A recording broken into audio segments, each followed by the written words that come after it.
আচ্ছা, আমরা তো সবাই জানি ইংলিশে যে সেন্টেন্সের স্ট্রাকচার সেটা হচ্ছে subject plus verb plus object, কিন্তু আমরা কি এটা কখনো চিন্তা করছি যে বাংলা আসলে যে বাংলা বাক্য যে গঠিত হয়, এই বাক্য আসলে কোন গঠন অনুসারে গঠিত হয়? একটু কিন্তু পার্থক্য আছে, আর এটা আমরা কিন্তু অনেকেই জানি না। ওকে, আমরা একটু দেখে নিই। যেমন আমরা ইংলিশে যদি বলি আই ইট রাইস, আমি ভাত খাই, তাই না? এই আইটা কিন্তু আমাদের সাবজেক্ট, আর ইটটা হচ্ছে আমাদের ভার্ব, আর রাইসটা হচ্ছে কিন্তু আমাদের অবজেক্ট। ওকে, তাহলে হচ্ছে subject plus verb plus object.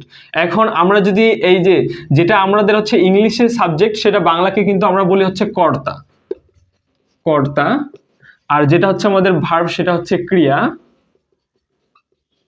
আর যেটা অবজেক্ট সেটা হচ্ছে আমাদের কিন্তু কর্ম।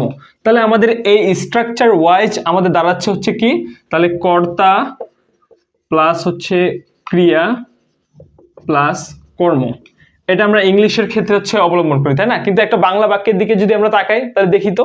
আচ্ছা, আমি এই বাক্যটারই অর্থ করলাম যে আমি